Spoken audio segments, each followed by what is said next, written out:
So we are gonna start with the ball in front of you, and we're gonna roll out with the ball, stick your butt back, and then drop your head between your arms. So this is opening the upper back. Let's go through some reps of these. Inhale up, exhale out.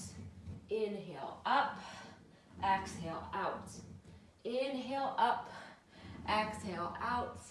Inhale up, exhale out. Now hold and not like bounce, but a little bit of like pressure of your chest towards the floor. So you're not getting crazy bounces like this. That doesn't do much.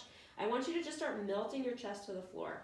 Breathe in and breathe out. Melt and kind of rock forward and back, okay? Rock back to your heels and then rock forward for 3. This is opening the chest and shoulders for 2 and 1. Now 1 arm at a time, I'm taking my right arm and I'm crossing it to the left and then come back up. Left arm, cross it to the right, come back up. So we think of back bends, a lot of times we just think, oh, I'll just focus on my back and I'll be fine. But really, you have to work on shoulders and hips.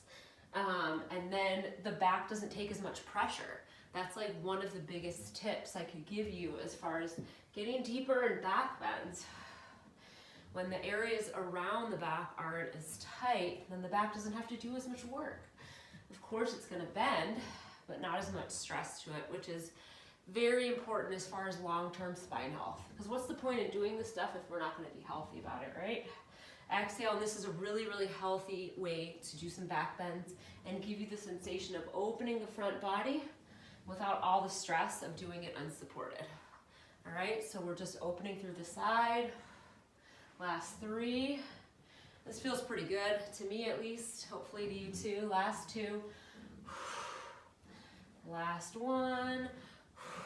And from here, grab your ball. We're gonna reach the ball up overhead and just kind of pulse it back. Pulse, pulse, pulse, pulse. So avoid like popping your ribs out too much. See if you can tuck your tailbone under, engage the abs, and then pulse back for 8, 7, 6, 5, 4, once again, opening the shoulders, 2 and 1, and then let's just bend the elbows, squeeze the ball, push the ball back behind you, squeezing your elbows in as much as you can.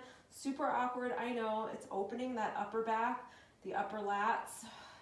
Good, lift up, and lower down. Awesome, so from here, I'm actually gonna place the ball against the wall. Place it against the couch or really anything that's gonna brace it in place.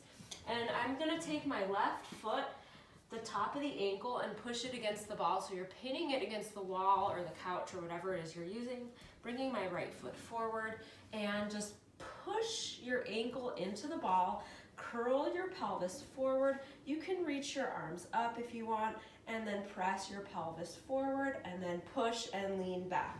So this is opening up your hip flexor in the front and lean back. Lower down, lift up, lower down. This is such a juicy stretch for your hip flexor, which is ultimately important if you want to really get into the back and not overstress. You have to know how to turn on your hips. Last 2, last 1. I'm gonna hold it down at the bottom, really, really, really pressing my foot into the ball. Reach your arms up and then just elbows back, elbows up. If this is too intense, come out of it a little bit and up. Last 2 and up. Last 1, drop your head and lift up.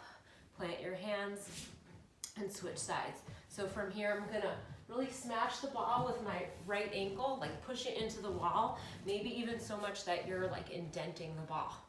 Okay, I'm pushing in, and then start more vertical in your torso. Curl your pelvis under, engage your belly in. Again, arms are more optional. Push back and lower down.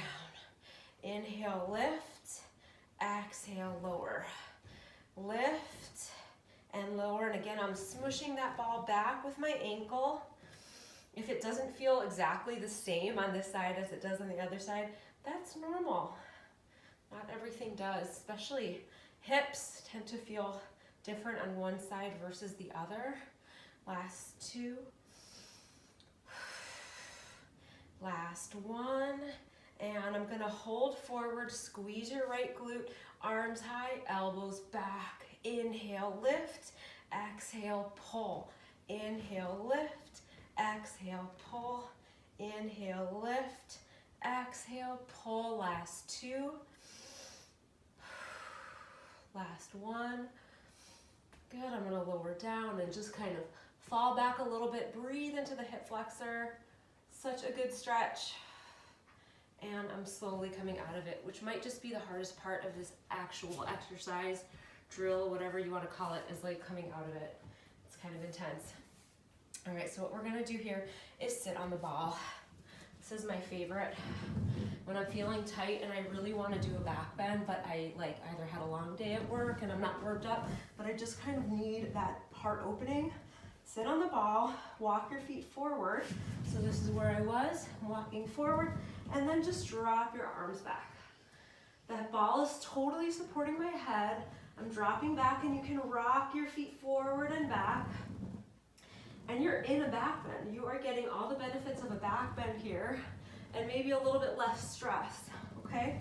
So just hang out here, maybe even set your timer for a minute and you can hang out in your back bend here. And then if you want to take it a little bit deeper, plant your hands like you're doing a full wheel pose. Fingertips point towards your heels and just pause there. My full weight is completely on the ball still. And then as you start getting more comfortable, maybe just lift your body up off the ball.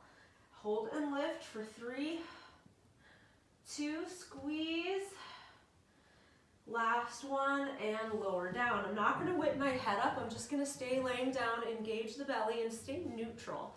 Rather than rounding the back between back bends, I like to stay neutral and engaged. Let's go for round 2 of that wheel pose on the ball. And as you do each one, you're going to get warmer and warmer. So I'm planting my hands again. My fingers are pointing back to my heels.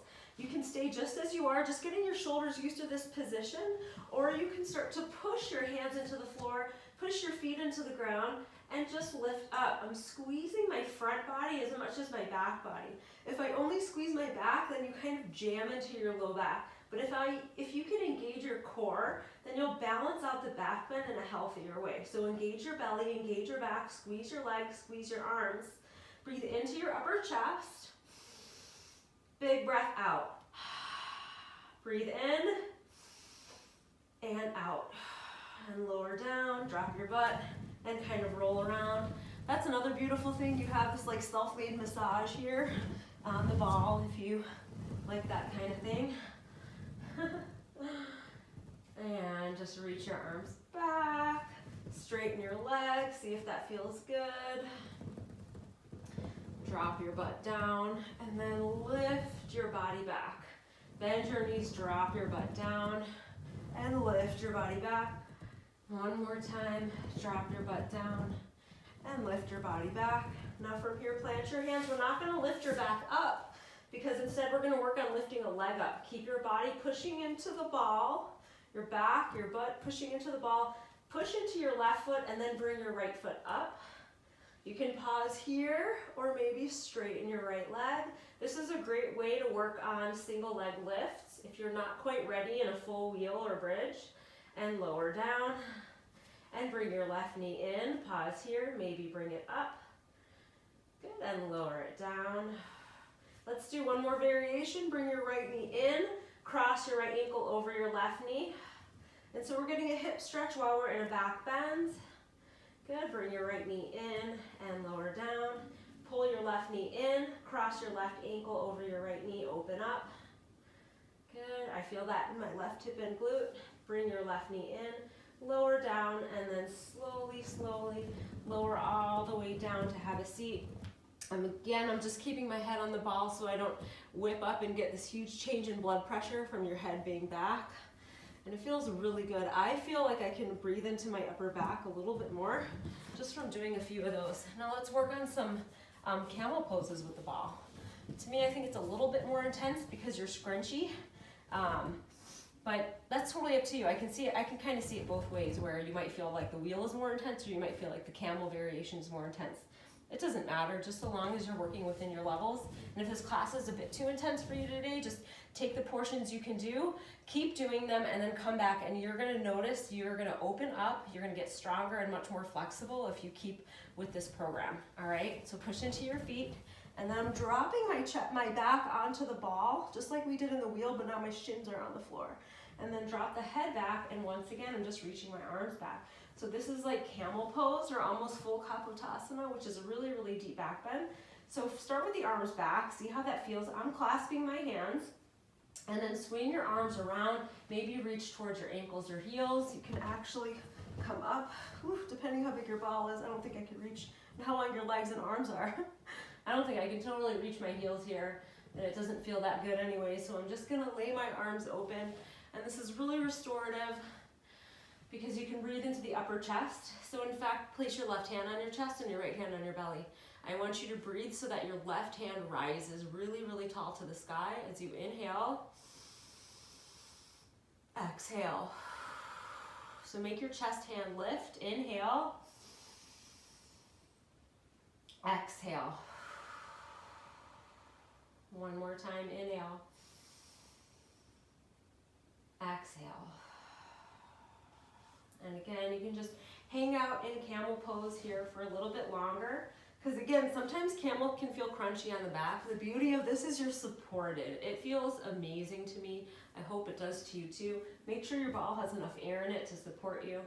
And then slowly, slowly come on up. Once again, never whip your head up too fast. And then just swing your legs around, have a seat. Now I'm gonna counter some of those back bends here. Just gonna straddle the ball, toes out, about 90 degrees, like a pizza slice, and then bring the ball out in front of you and roll forward and then roll back. You don't have to be very deep in your straddle. This is more about getting neutral in your spine and in your hips. Exhale, roll out. Inhale, pull back. Exhale, roll out. Inhale, pull back. Exhale, out. Inhale, back. Exhale, inhale. Now just cross across your body. Right hand reaches to left toe, and inhale, pull back. Left hand reach to right toe. So you're stretching the side body here, the back of the legs, but always with your breath. Exhale, cross. Inhale, lift. Exhale, cross. Inhale, lift. One more in each direction. And lift, and cross, and lift. Good, and go ahead and have a seat. In fact, you could even push the ball against the wall. If you want to do some seated meditation, use the ball to lean against. It's really, really awesome. The ball is a great tool. If you've been sticking with me, you know I have a couple other Fitball workouts. Today I really wanted to stretch and open up and use the Fitball at the same time. So I urge you to do some of those other workouts, because then you get a little bit of bridging and a back bend, and that's more like strengthening. This is a bit more flexibility, but there's both great. This is an amazing tool, even just sitting, leaning against it, using it instead of a desk chair. It's really fun. Let me know what you think. Let me know if this helped you get into your bridge or your wheel or your camel pose, and if you want another Fitball workout. Thank you guys so much, and namaste.